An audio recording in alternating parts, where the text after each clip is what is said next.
الحمد لله نحمده ونستعينه ونستغفره ونستهديه ونؤمن به ونتوكل عليه ونعوذ بالله من شرور أنفسنا ومن سيئات أعمالنا.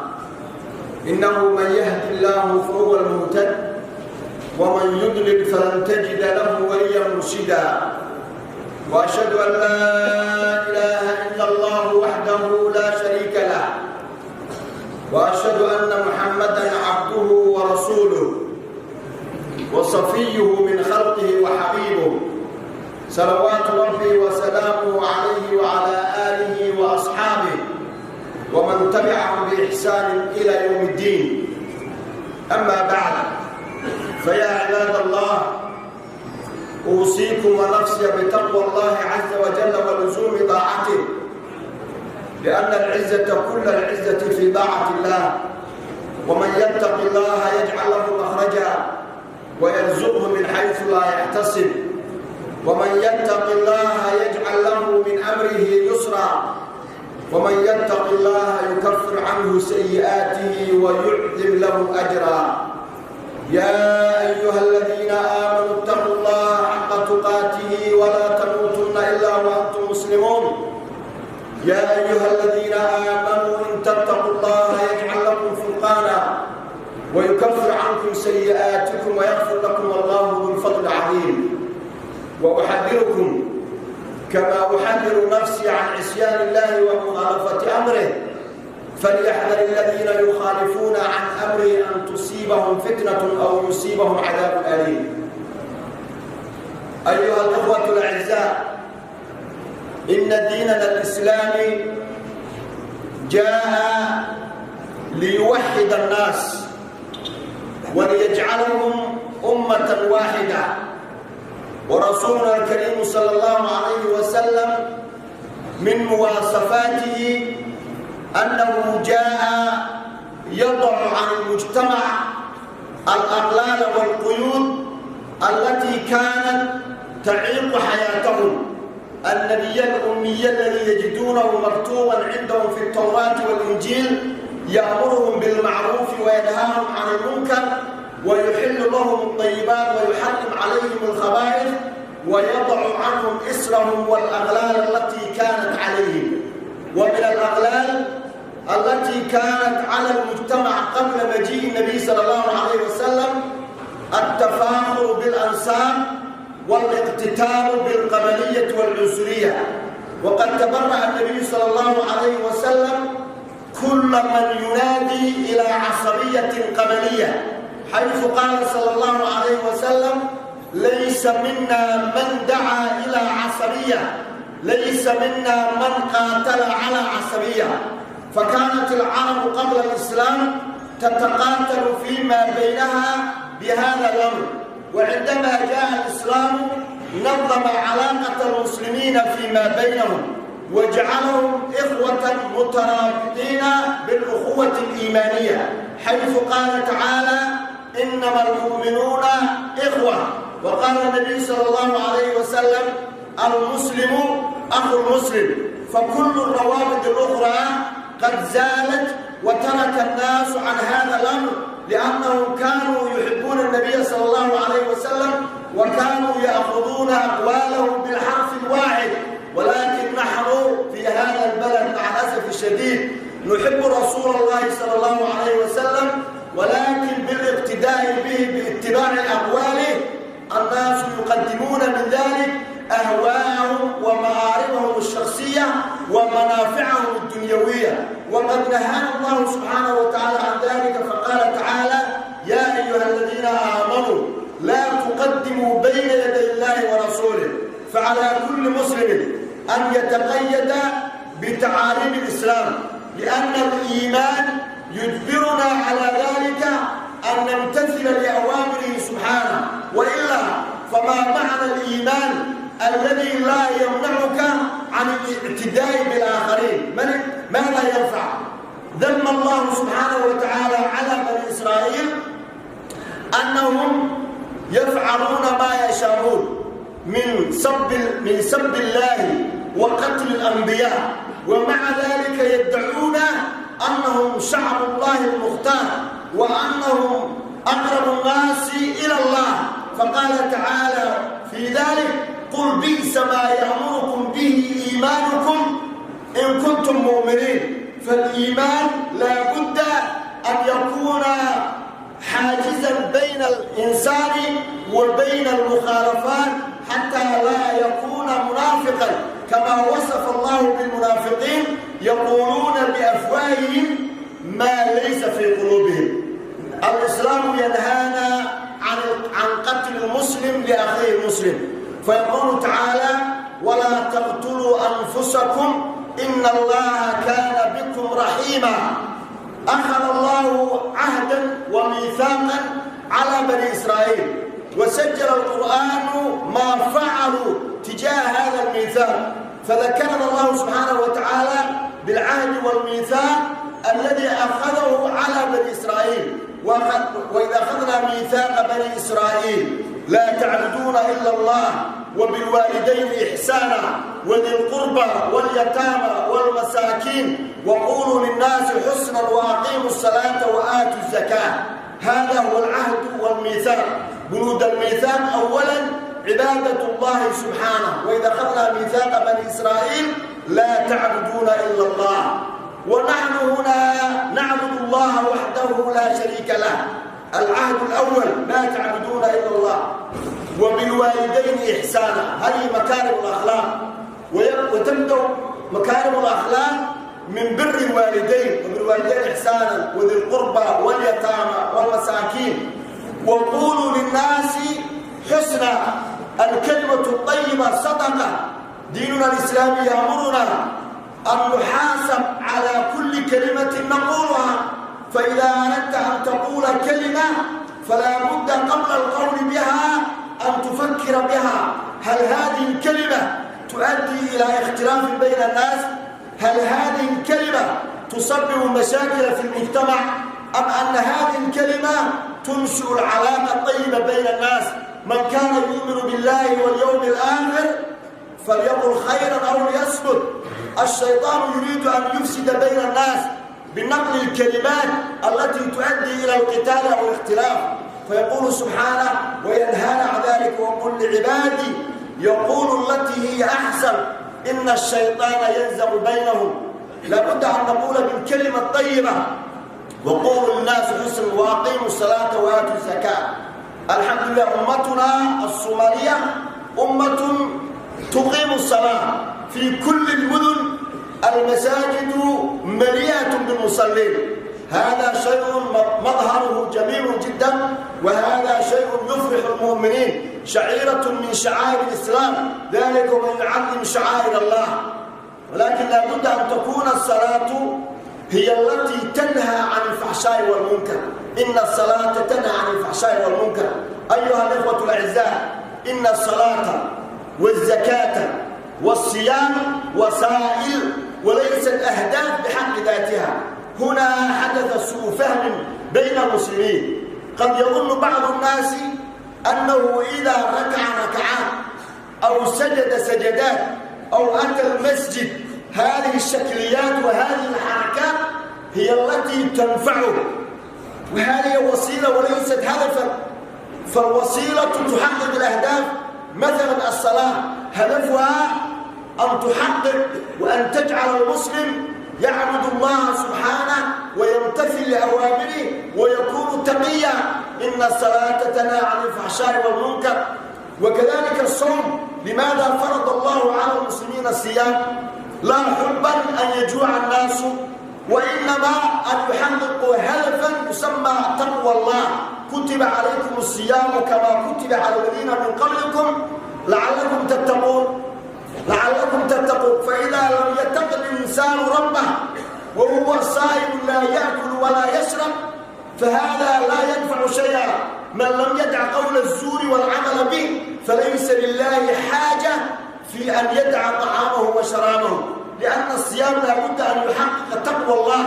والتقوى امتثال أوامره واجتناب نواهيه. كذلك الزكاة: خذ من أموالهم صدقة تطهرهم وتزكيهم.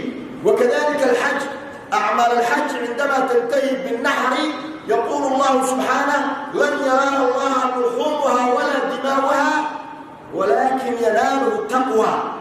الهدف من العبادات ومن الشعائر التعبدية تحقيق التقوى. فإذا كان الإنسان يصلي ويصوم ويحج ومع ذلك ينادي بالعصبية وبالقبلية يا للفلان ويا بني فلان ولا يمتثل لأوامر الله سبحانه في هذا الموضوع، ماذا نفعت له الصلاة وماذا نفع له الصيام؟ وقولوا للناس حسنا وأقيموا الصلاة وآتوا الزكاة. ماذا فعلوا تجاه هذا الأمر؟ هل امتثلوا لهذا العهد والميثاق؟ لم يمتثلوا لذلك، وسجل الله ذلك. لماذا يقص الله علينا القصص الأمم السابقة؟ لنستفيد منها. ثم أنتم ماذا فعلوا بعد ذلك؟ وقولوا للناس حسنا وأقيموا الصلاة وآتوا الزكاة ثم توليتم إلا قليلا منكم وأنتم معرضون. وإذا أخذنا ميثاقكم لا تسفكون دماءكم ولا تخرجون أنفسكم من دياركم ثم أخذتم وأنتم تشهدون ثم أنتم هؤلاء تقتلون أنفسكم وتخرجون فريقا منكم من ديارهم تظاهرون عليهم بالإثم والعدوان وإن يأتوكم أسارى تفادوهم وهو محرم عليكم إخراجهم أفتؤمنون ببعض الكتاب وتكفرون ببعض. ما معنى هذه الآيات؟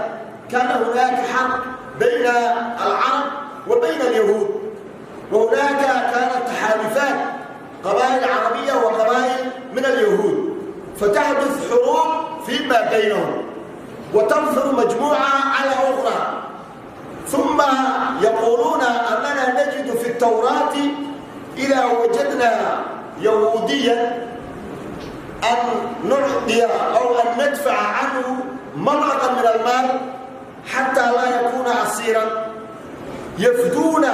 يدفعون عنه، وكانوا سببا في أسره. فيقول الله سبحانه في ذلك أفتؤمنون ببعض الكتاب؟ بعض آيات من التوراة تنص على كل بني إسرائيل إذا وجدوا أسيرا أن يفكوا عنه فيمتثلون لذلك ويدفعون عنه.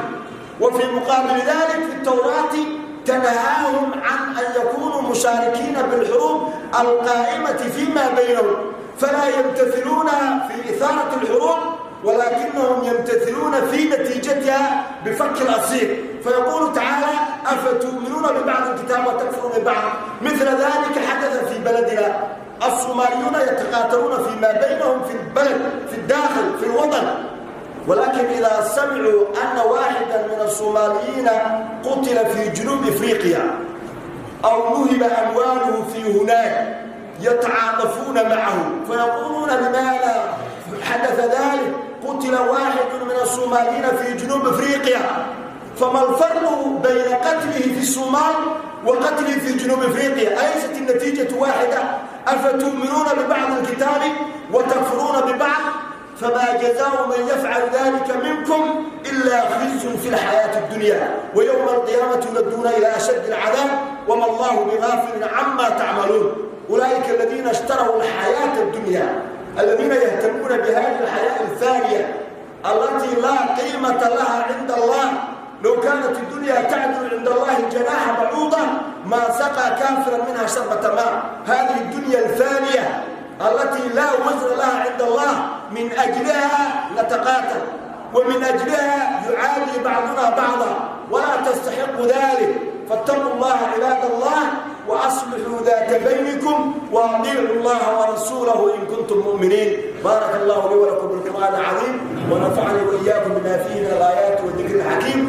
أقول قولي هذا وأستغفر الله لي ولكم ولسائر المسلمين والمسلمات من كل ذنب فاستغفروه إنه هو الغفور الرحيم.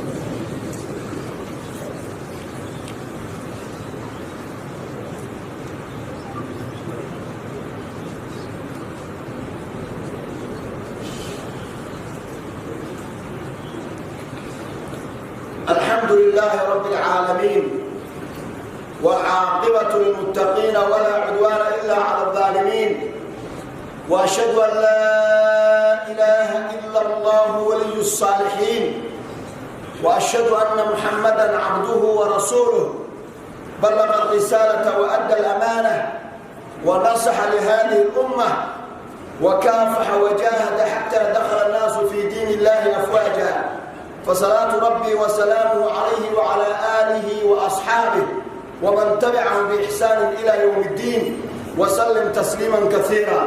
أما بعد، فيا أيها الناس اتقوا الله تعالى وأطيعوه وتزودوا فإن خير الزاد التقوى، واعلموا أن هذه الدنيا هي دار ممر وأن الآخرة هي دار مقر، فتزودوا من ممركم لمقركم وتأهبوا لعرضكم على ربكم، واعلموا أنكم غدا بين يدي الله موقوفون وبأعمالكم محاسبون، وسيعلم الذين ظلموا أي منقلب ينقلبون. أيها الأخوة الأعزاء، إن الترابط بين المجتمع ترابط لا بد منه. الشعوب والقبائل وسائل للتعارف وليست وسيلة للتفاخر أو التقاتل. يقول سبحانه وتعالى: يا أيها الناس إنا خلقناكم من ذكر وأنثى وجعلناكم شعوبا وقبائل لتعارفوا إن أكرمكم عند الله أتقاكم. فالقبيلة رمز للتعارف، وهي أيضا رمز للتواصل ولصلة الرحم إذا كانت تقوم على البر والتقوى. وقد أمر الله سبحانه وتعالى أن نتعاون فيما بيننا بالبر والإحسان، وأن لا نتعاون على الإثم والعدوان. فيقول تعالى: وتعاونوا على البر والتقوى ولا تعاونوا على الإثم والعدوان. أيها الأخوة الأعزاء، هذه الأمة الصومالية أمة واحدة من أصول واحدة. الأمم الأخرى يعيشون في بلد وهم قوميات مختلفة، ومع ذلك يتعايشون سلميا فيما بينهم. فما بالنا نحن معشر الأمة الصومالية ونحن أسرة واحدة من أب أو أخ أو خال أو عم أو من عمة أو من خالة، كلنا أقارب، والإسلام يأمرنا بصلة الرحم. فهل عسيتم إن توليتم أن تفسدوا في الأرض وتقطعوا أرحامكم؟ أولئك الذين لعنهم الله فأصمهم وأعمى أبصارهم. القرآن مدح الذين يصلون الرحم بالحسن وبالبر، وذم الذين يقطعون الأرحام. فيقول تعالى: أفمن يعلم أن ما أنزل إليك من ربك الحق من هو أعمى إنما يتذكر أولو الألباب الذين يوفون بعهد الله ولا ينقضون الميثاق والذين يصلون ما أمر الله به أن يوصل ويخشون ربهم ويخافون سوء الحساب والذين صبروا ابتغاء وجه ربهم وأقاموا الصلاة وأنفقوا مما رزقناهم سرا وعلانية ويدرؤون بالحسنة السيئة أولئك لهم عقبى الدار جنات عدن يدخلونها ومن صلح من آبائهم وأزواجهم وذرياتهم والملائكة يدخلون عليهم من كل باب سلام عليكم بما صبرتم فنعم عقبى الدار. هذه مجموعة من الصنف الأول الذين يصلون الأرحام، الذين يخشون ربهم، الذين يصبرون على المكاره فعلينا الصبر، والذين يتصفون بالحلم ويدرؤون بالحسنة السيئة أولئك لهم عقبى الدار جنات عدن يدخلونها ومن صلح من آبائهم وأزواجهم وذرياتهم والملائكة يدخلون عليهم من كل باب سلام عليكم بما صبرتم. فهذه الدار الجنة لمن صبر. وفي مقابل ذلك ما هي؟ سلام عليكم بما صبرتم فنعم الدار والذين ينقضون عهد الله من بعد ميثاقه ويقطعون ما أمر الله به أن يوصل ويفسدون في الأرض أولئك لهم اللعنة ولهم سوء الدار. الناس قد يختلفون في حدود الدنيا ويتفاخرون بها، فيقول تعالى: الله يبسط الرزق لمن يشاء ويقدر وفرحوا بالحياة الدنيا وما الحياة الدنيا في الآخرة إلا متاع. بعض الناس يظنون أن هذه الحياة حياة أبدية فيفعلون ما يشاءون، وبعض الناس لا يرتكبون الذنوب لا ضعفا وإنما خوفا من الله. فالذي يظن أن هذه الدنيا أبدية هذا واهم. إن الذين لا يرجون لقاءنا ورضوا بالحياة الدنيا واطمأنوا بها والذين هم عن آياتنا غافلون أولئك مأواهم النار بما كانوا يكسبون. أما المؤمنون يعتبرون أن هذه الدنيا جسر التواصل بين الدنيا والآخرة، فيعتبرون وسيلة أو مزرعة إلى الآخرة. إن لله عبادا فطنا طلقوا الدنيا وخافوا الفتنة، نظروا فيها فلما علموا أنها ليست لحل الوطن جعلوها لجة واتخذوا صالح الأعمال فيها سفنا.